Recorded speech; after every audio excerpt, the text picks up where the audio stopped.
Assalamualaikum warahmatullahi wabarakatuh. Perkenalkan, nama saya Kafadika Laberta dengan NIM 415230182.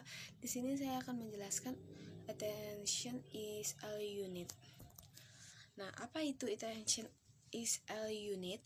Makalah ini memperkenalkan sebuah arsitektur jaringan saraf atau baru disebut transformer. Sebelum adanya transformer, teknologi untuk bahasa seperti Google Translate menggunakan model bernama RNN Recruit Neural Networks atau LSTM. Masalah utama model lama adalah mereka membaca kata satu persatu secara berurutan sekuensial.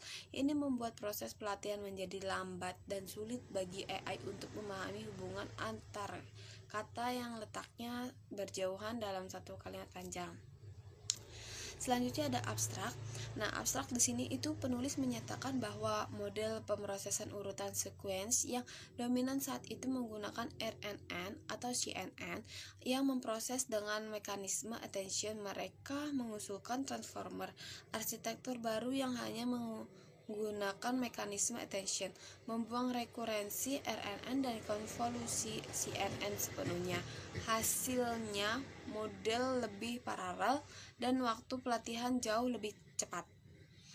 Selanjutnya ada introduction dan background. Introduction yaitu pendahuluan masalah RNN, model seperti LSTM atau GPU, GRU memproses data secara berurutan satu persatu. Ini membatasi paralelisasi pengguna GPU secara maksimal dan menyulitkan model untuk mempelajari hubungan antar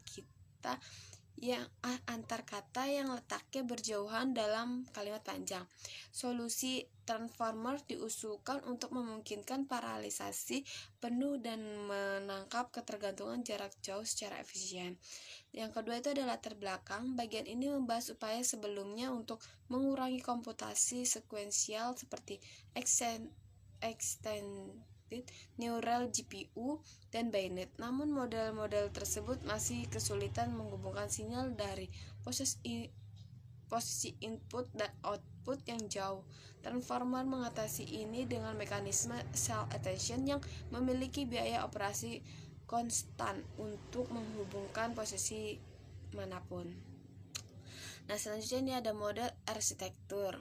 Nah, model arsitektur ini menjelaskan bahwa transformer menggunakan struktur encoder dan decoder.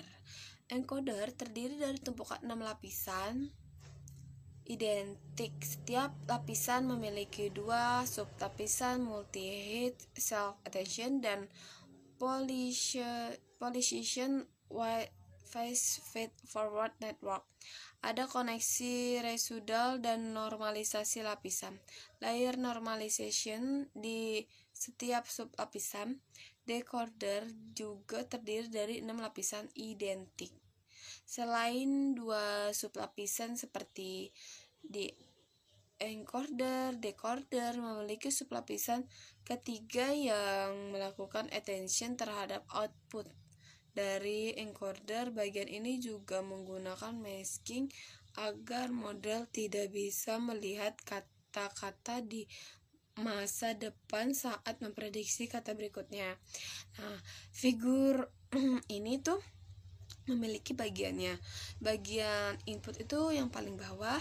Nah, sisi kiri itu encoder, sisi kanannya itu decoder, dan bagian outputnya itu paling awal yang di atas. Nah, selanjutnya di sini ada attention mekanisme perhatian.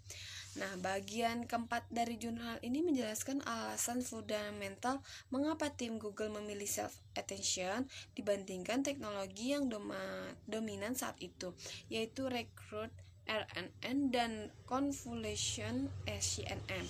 Nah, penulis menggunakan 3 kriteria utama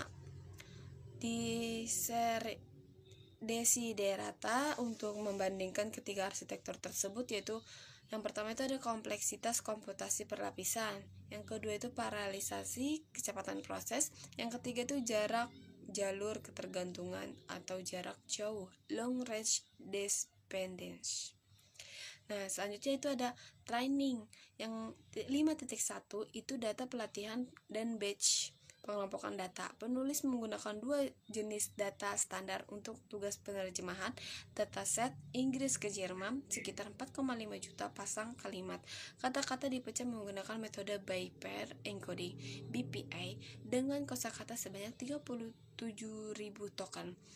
Yang kedua itu dataset Inggris ke Prancis, jauh lebih besar, yakni 36 juta kalimat dengan kosakata wordplay sebanyak 32.000 token. Dan yang terakhir itu ada batching, kalimat-kalimat dikelompokkan berdasarkan panjang yang mirip untuk efisiensi komputasi. Setiap satu tumpukan dan tak pelatihan batch berisi sekitar 25.000 token input dan 25.000 token target. Nah, selanjutnya itu ada 5.2, yaitu perangkat keras dan jadwal hardware dan schedule. Bagian ini menunjukkan betapa efisiennya transformer dibandingkan pendek lama. Hardware menggunakan satu mesin dengan 8 GPU NVIDIA P100 base model standar dilatih selama 1000 langkah. Total waktu hanya 12 jam. Nah, yang terakhirnya ada big model besar dilatih selama 300 langkah, total waktu 3,5 hari. Catatannya itu untuk standar AI modern waktu 12 jam hingga 3,5 hari termasuk sangat cepat berkat kemampuan transformer yang bisa diproses secara paralel. Selanjutnya ada 5.3 yaitu optimizer pengoptimal. Model ini menggunakan algoritma Adam Optimizer, namun yang unik adalah pengaturan learn rate yang dinamis. Cara kerjanya warm-up pemanasan selama 4.000 langkah pertama, learning rate naik secara linear. Yang kedua itu decay penurunan. Setelah melewati langkah ke 4.000, learning rate mulai turun perlahan secara terbalik terhadap akar kuadrat dari jumlah langkah. Yang ketiga itu ada strategi ini membantu model agar tidak kaget di awal pelatihan dan tetap stabil saat sudah mendekati titik optimal.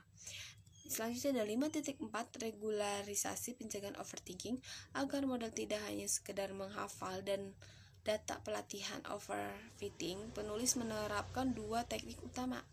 Yang pertama itu ada residual dropout. Yang kedua itu ada label smoothing. Selanjutnya ada RESO 6.1 penerjemahan machine translation.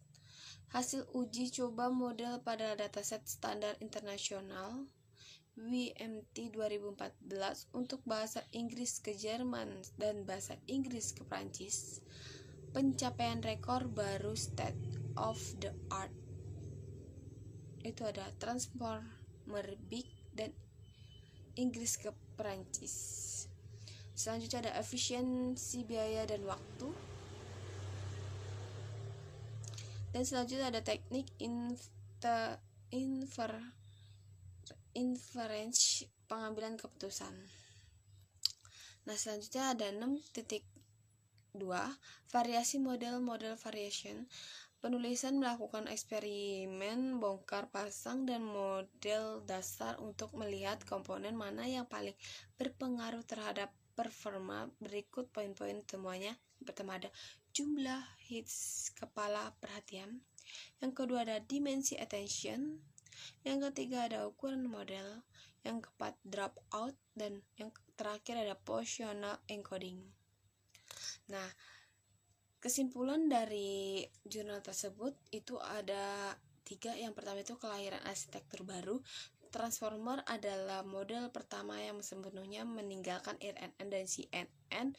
Para peneliti membutuhkan bahwa dengan mekanisme multi-hits self-attention, model tetap bisa memahami hubungan antar kata dengan sangat baik tanpa harus memproses secara berurutan.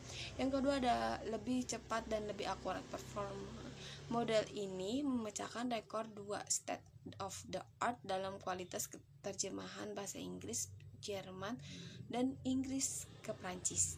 Efisiensi transformer dapat dilatih jauh lebih cepat daripada model sebelumnya karena arsitekturnya memungkinkan komputer memproses data secara paralel bersamaan. Yang ketiga ada misi dan di visi masa depan. Peneliti menyatakan bahwa teknologi attention ini tidak hanya terbatas pada teks, mereka berencana mengembangkan untuk data lain seperti gambar, audio, dan video. Visi ini terbukti benar dengan adanya AI yang bisa melihat dan mendengar seperti sekarang. Sekian dari saya, kurang lebihnya mohon dimaafkan. Wassalamualaikum warahmatullahi wabarakatuh.